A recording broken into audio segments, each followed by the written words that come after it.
నమస్తే. ప్రస్తుతం మనతో పాటు సీనియర్ జర్నలిస్ట్ దాము బాలాజీ ఉన్నారు. ఆయనతో మాట్లాడదాం. నమస్తే సార్. నమస్తే సార్, షర్మిల యూఎస్ వెళ్ళారు ఆవిడ ఫ్యామిలీతో. అండ్ యూకేకి తెలిసిందే జగన్ వెళ్ళారు ఆయన ఫ్యామిలీతో. సో వీళ్ళిద్దరూ మళ్ళీ అంటే కుటుంబ సభ్యులందరూ ఒక యూకేలో కలుస్తున్నారు అని చెప్పేసి వార్తలు వస్తున్నాయి. అంటే ఎంతవరకు నిజమై ఉండొచ్చు సార్? యాక్చువల్గా జగన్ ఒక ప్రైవేట్ విమానంలో వెళ్ళారు. కొలంబో విస్తార్ జెట్, అది కంపెనీకి సంబంధించి బొంబార్డియర్ 7500 అనే విమానంలో వెళ్ళారు. దాంట్లో 14 సీట్లు ఉంటాయని చెప్తున్నారు. సరే, ఆ విమానం గురించి పక్కన పెడితే నిన్నంతా కూడా లైవ్లో ఒక విషయాన్ని తెలుగుదేశం మీడియా హైలైట్ చేసింది. అదేంటంటే, మళ్ళీ చూడు జగన్ బుద్ధి పోనిచ్చుకోలేదు, డైరెక్ట్గా లండన్ పోకుండా ఆమ్స్టర్డామ్కి వెళ్ళాడు, అక్కడ ఎవరిని కలుస్తున్నాడు, కోర్టుని ఏమారుస్తున్నాడు, ఆ 4 గంటలు ఏం జరిగింది, ఇవన్నీ బ్రేకింగ్. మళ్ళీ అదే మార్నింగ్ వాళ్ళ పేపర్లో జరిగితే అదంతా ఏమీ జరగనట్టుగా, వాళ్ళు ఏమీ చెప్పనట్టుగా క్యాజువల్గా అసలు విషయం రాశారు. అసలు విషయం ఏంటంటే, అక్కడ వాళ్ళకి ఇది ప్రైవేట్ ఫ్లైట్ కాబట్టి పర్మిషన్ అంత త్వరగా ల్యాండింగ్ పర్మిషన్కి టైం పడుతుంది. సో ఇవ్వలేదు కాబట్టి గాల్లో 47 నిమిషాలు చక్కర్లు కొట్టిండు, అక్కడికి ఇవ్వలేదు. దాంతో దగ్గరలో ఉన్న ఏదైనా చూస్తే ఆమ్స్టర్డామ్లో పర్మిషన్ దొరికింది. ఆమ్స్టర్డామ్లోకి వెళ్ళి ల్యాండ్ అయ్యారు. ల్యాండ్ అయ్యి మామూలుగా అయితే 10:30కి మార్నింగ్, అంటే మొన్న ఫ్రైడే బయలుదేరారు నైటు, మార్నింగ్ 10:30కి లండన్లో దిగాలి లోటాన్ ఎయిర్పోర్ట్లో. కానీ ఆమ్స్టర్డామ్లో పర్మిషన్ దొరికింది కాబట్టి అక్కడ ఆగారు. 1:30 వరకు అక్కడ ఉన్నారు. దాని తర్వాత పర్మిషన్ క్లియర్ అయింది. ఇక్కడ క్లియర్ అయినప్పుడు మళ్ళీ వీళ్ళు వెళ్ళి 2:30కి ల్యాండ్ అయ్యారు లోటాన్ ఎయిర్పోర్ట్ లండన్లో. సో ఇది జరిగిందని మళ్ళీ వీళ్ళే రాస్తారు మార్నింగ్. అంటే నిన్నంతా మరి అవన్నీ కూడా వీడియోలో ఎక్కడికి పోలేదుగా ఉన్నాయి. ఇలా ఉంటుందన్నమాట. అంటే ఒక అబద్ధాలని ప్రమోట్ చేయడం, లేని దాన్ని క్రియేట్ చేయడం అనేది అలవాటు అయిపోయి, బహుశా వాళ్ళ వల్ల కాదేమో, నిజాలు మా వల్ల కాదు సార్, నిజాలు చెప్పలేము అన్నట్టుగా అయిపోయింది మీడియా. సో అలా రాశారు. దాని తర్వాత ఏమో అక్కడ సెక్యూరిటీ వెళ్ళారు. తర్వాత అక్కడ ఇప్పుడు లండన్లో ప్రతి దేశంలోనూ 2గా విడిపోయి ఉంటారు అక్కడ ఉన్నవాళ్ళు కూడా. కొంతమంది వైసీపీ, కొంతమంది తెలుగుదేశం. అట్లాగే లండన్లో కూడా వైసీపీ అభిమానులు ఉంటారు. వాళ్ళు వచ్చి ఎయిర్పోర్ట్లో రిసీవ్ చేసుకున్నారు. అట్లాగే దారిలో కూడా కొంత వెయిట్ చేశారు అక్కడక్కడ. అందులో ఒక అతను ఏదో మోకాళ్ళ మీద దండం పెడుతున్నట్టుగా ఉన్నాడు. సో దాన్ని వీళ్ళు ఇదంతా కూడా వీళ్ళే అరేంజ్ చేశారు. అవును, అరేంజ్ చేస్తారు. మీరు చంద్రబాబు వెళ్తే అరేంజ్ చేయరా? అక్కడ ఎవరు వెళ్ళినా అరేంజే కదా చేస్తారు. సో అరేంజ్ చేశారు. దానికి ఎంత డబ్బులు అయింది అది ఇదని రాస్తున్నారు. మరి ఇప్పుడు చంద్రబాబు అమెరికా టూర్లో వెళ్ళాడు, దానికి ఎంత డబ్బులు అయిందో కూడా రాయాలి కదా, ఆయనకి ఎంత అవుతుందని. సో అది రాయరు, జగన్ది రాస్తారు. ఎవరైనా వీళ్ళు టూర్లు వెళ్ళినప్పుడు డబ్బులు ఖర్చు అవుతుంది కదా, ప్రైవేట్ వాళ్ళు వెళ్ళినా అవుతుంది, మనం వెళ్ళినా అవుతుంది. వాళ్ళు వెళ్తే ఇంకొంత ఎక్కువ పెడతారు వాళ్ళు. రెండో సెక్యూరిటీ, ఇప్పుడు చంద్రబాబుకి సెక్యూరిటీ వెళ్ళలేదా? Z+ సెక్యూరిటీ ఇచ్చారు కదా, దానికి ఎంత బిల్ అయింది, అదంతా ప్రభుత్వం భరిస్తుందని జగన్ రాస్తున్నారు. లండన్లో మొత్తం 4 భద్రతా సిబ్బంది ఉన్నారు, వాళ్ళకి ₹1 కోటి అయిందని రాశారు. మరి చంద్రబాబుకి ఎంత అయిందో కూడా రాయాలి కదా. ఇప్పుడు చంద్రబాబుకి ఎక్స్ట్రాగా 24 మందిని సెక్యూరిటీకి ఇచ్చారు, వాళ్ళకి ఎంత డబ్బులు అవుతుంది? ఆ డబ్బులు గవర్నమెంట్ది కాదు కదా, అది ప్రజలదే కదా. మరి చంద్రబాబుకి ఎందుకు ఎంత భద్రత అని అడగాలి కదా మీడియా, అది అడగదు. అంటే జగన్ మాత్రమే ఎందుకు ఫోకస్ చేస్తున్నారు? సో ఇదేంటంటే, ఇంకా వీళ్ళు జనాల్ని వెధవలు అనుకుంటారా, లేకపోతే బ్రెయిన్లెస్ అనుకుంటారో తెలియదు. సో ఇది రాస్తున్నారు. తర్వాత ఫ్లైట్ ఖర్చులు ఇంత ఖర్చు పెడతాడా అని, మామూలుగా అయితే ఖర్చులు రాయచ్చు, తప్పులేదు. ఎంత అవుతుందో జనాలకి తెలిస్తే మంచిదే. మనం ఇప్పుడు డబ్బు ఉన్నవాళ్ళు ఫ్లైట్ సపరేట్గా వేసుకొని వెళ్తే ఎంత అవుతుంది అనేది మంచిదే. ఈ ఫ్లైట్కి వచ్చి గంటకి 12 లక్షలు అవుతుందని చెప్తున్నారు. దాన్ని ఒక ఆంధ్రజ్యోతి పత్రిక డీటెయిల్గా బ్రేక్ డౌన్ చేసి కూడా ఇచ్చారు. ఇది ఎంత నిజమో తెలియదు. వాళ్ళు చెప్తున్నది ఏమంటే, మామూలుగా ఫ్లైట్లో పోతే 25,000 నుంచి 55,000కి అవుతుంది జనరల్ క్లాస్ అయితే.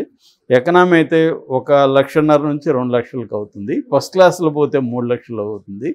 అంటే ఫస్ట్ క్లాస్లో పోయినా కూడా ఎంత అవుతుంది అనేది ఒక లెక్కేశారు. ఫస్ట్ క్లాస్లో ఎందుకు పోతారు? ఇప్పుడు పిఠాపురంలో జ్వరం వస్తే ఫ్లైట్ వేసుకొని పవన్ కళ్యాణ్ ఇక్కడికి వస్తాడు హైదరాబాద్కి, ప్రత్యేక ఫ్లైట్. ఒక జ్వరానికి ఆయనకి ఎంత ఖర్చు అయిందో ఎవరైనా బ్రేక్ డౌన్ చేస్తున్నారా వీళ్ళు? జ్వరానికి అక్కడే చూపించుకోవచ్చుగా. పిఠాపురం ఉంది, పక్కన రాజమండ్రి ఉంది, అటుపోతే విశాఖపట్నం ఉంది, అక్కడ దగ్గరలో ఆయన చూపించుకోవచ్చు. ఎందుకు ఫ్లైట్ వేసుకొని ఇక్కడికి వచ్చి మళ్ళీ 3 సార్లు 4 సార్లు వారంలో పోయాడు. ఈయన ప్రతిసారి ఫ్లైట్లో ప్రత్యేక ఫ్లైట్లోనే వెళ్తాడు పవన్ కళ్యాణ్. మరి దానికి ఎంత ఖర్చు అవుతుంది అనేది లెక్కేస్తారు. ఇవాళ చాలామంది ప్రత్యేక ఫ్లైట్లు పెట్టుకున్నారు, చాలామంది ఓన్గా కూడా సినిమా వాళ్ళు కూడా పెట్టుకున్నారు. ఎందుకంటే దే కెన్ అఫోర్డ్. ఎకనామీ అనేది మారిపోయింది. ఇవాళ చాలామంది ప్రైవేట్ ఫ్లైట్లు పెట్టుకుంటున్నారు. సో అది దే కెన్ అఫోర్డ్ కాబట్టి పెట్టుకుంటున్నారు. అట్లా జగన్కి వ్యాపారాలు ఉన్నాయి, జగన్కి పెట్టుకోగలిగే పరిస్థితి ఉంది, అతను పెట్టుకుంటున్నాడు. సెక్యూరిటీ అంటావా, ఎవరికి సెక్యూరిటీ ఉన్నా వాళ్ళ ప్రోటోకాల్ ప్రకారం అక్కడ కూడా వెళ్ళాలి. దాని బిల్లు పెరుగుతుంది ఖచ్చితంగా. సో ఇప్పుడు చంద్రబాబు వెళ్ళాడు, ఆయనకి సెక్యూరిటీ ఉంది, అక్కడ ఉండకుండా ఉంటుందా, అక్కడ బిల్లు పెరగదా? సో ఇవన్నీ ఏంటంటే మామూలు విషయాలను కూడా బ్లోఅప్ చేసి రాయడం వల్ల ఏమవుతుందంటే నష్టం వీళ్ళకే జరుగుతుంది. జగన్ మీద ఫోకస్ పెరిగే కొద్దీ జగన్ హీరో అవుతా వస్తాడు. ఎవరి మీద ఫోకస్ పెరిగింది అది గత కొంతకాలంగా అదే చేస్తుంది తెలుగుదేశం మీడియా. అంటే తెలియకుండానే మీడియా పార్టీకి నష్టం చేస్తుంది. సో అలాగే ఇది మొత్తం హైలైట్ చేశారు. ఇప్పుడు ఇంకొక కథనం వస్తుంది బయటికి. అదేంటంటే షర్మిలా జగన్ లండన్లో కలవబోతున్నారు అన్న ఇది వస్తుంది. సో వాటి కలిస్తే తప్పేంటి, వాళ్ళు బేసిక్గా ఫ్యామిలీ వాళ్ళు. సో జగన్ చెల్లెలు, అతనికి రాజకీయాల్లో గొడవలు ఉండొచ్చు. సో ఒక ఫ్యామిలీగా మీట్ అవ్వచ్చు. ఎందుకంటే విజయమ్మ అక్కడే ఉంది, షర్మిల పిల్లలు అక్కడే ఉన్నారు విజయమ్మతో. సో అట్లాగే జగన్ పిల్లలు అక్కడే ఉన్నారు. సో ఈ 2 కుటుంబాలు కలిసి కొన్ని రోజులు గడపచ్చు. ఎందుకంటే వాళ్ళకి ఇక్కడ కుదరదు.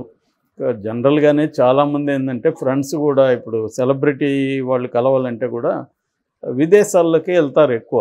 ఆ మధ్య కూడా మా ఫ్రెండ్ ఒక సంఘటన చెప్పాడు. ఆస్ట్రేలియాలో తను ఎవరో ఇంటికి రమ్మంటే వెళ్తే అక్కడ ఒక అతను ఉన్నాడు. మిమ్మల్ని ఎక్కడో చూశాను సార్ అన్నాడు మా ఫ్రెండ్. ఎందుకంటే మా ఫ్రెండ్కి తెలియదు, సినిమా ఇండస్ట్రీ గురించి తెలియదు, ఆస్ట్రేలియాలోనే ఉంటాడు అతను. అంటే నా పేరు నాగార్జున అన్నాడు ఈయన.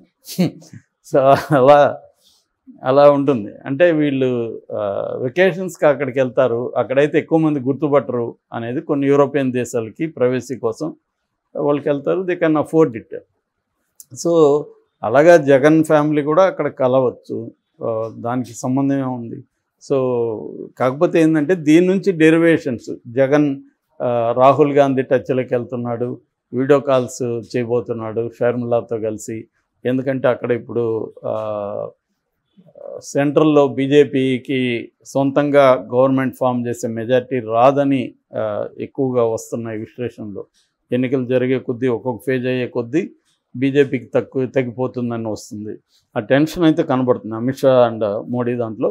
ఆ కాంటెక్స్లో ఒకవేళ రేపొద్దున కాంగ్రెస్ ప్రభుత్వం అక్కడ కాంగ్రెస్ ఆధ్వర్యంలో ఇండియా కూటమి వచ్చే అవకాశం ఉంటే అప్పుడు నిజానికి వాళ్ళకి అవసరం జగన్ కంటే కూడా. ఎందుకంటే జగన్కి రేపు సీట్లు వస్తే వాళ్ళే అప్రోచ్ అవుతారు నిజానికి. సో జగన్ కూడా ఓపెన్గా ఉన్నాడు. రేపొద్దున అక్కడ ఎవరికి మెజారిటీ రాకపోతే మంచిదని ఓపెన్గానే స్టేట్మెంట్లు ఇస్తున్నారు వైసీపీ వాళ్ళు. ఎందుకంటే మా మద్దతు అడుగుతారు, అప్పుడు మనం ప్రత్యేక హోదాలను లేకపోతే బుందేలఖండ్ కైండ్ ఆఫ్ ప్యాకేజీను మనం డిమాండ్ చేయొచ్చు అనేది ముందు నుంచి జగన్ చెప్తున్నాడు.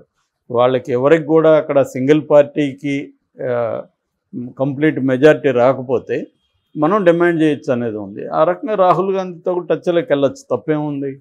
పొలిటికల్గా ఆల్రెడీ చంద్రబాబు ఇండియా కూటమిలో ఉన్నాడు కాబట్టి రేపొద్దున రాహుల్ గాంధీ అక్కడ ఇండియా కూటమికి బయట నుంచి మద్దతు ఇవ్వచ్చు, లేదా అవసరమైతే కూటమిలో చేరొచ్చు. రాజకీయాలు ఏమన్నా జరగచ్చు కదా. మొన్నటి వరకు బీజేపీ వాళ్ళ మీద తీవ్రంగా విరుచుకుపడిన తెలుగుదేశం ఎన్డీఏ కూటమిలో చేరింది.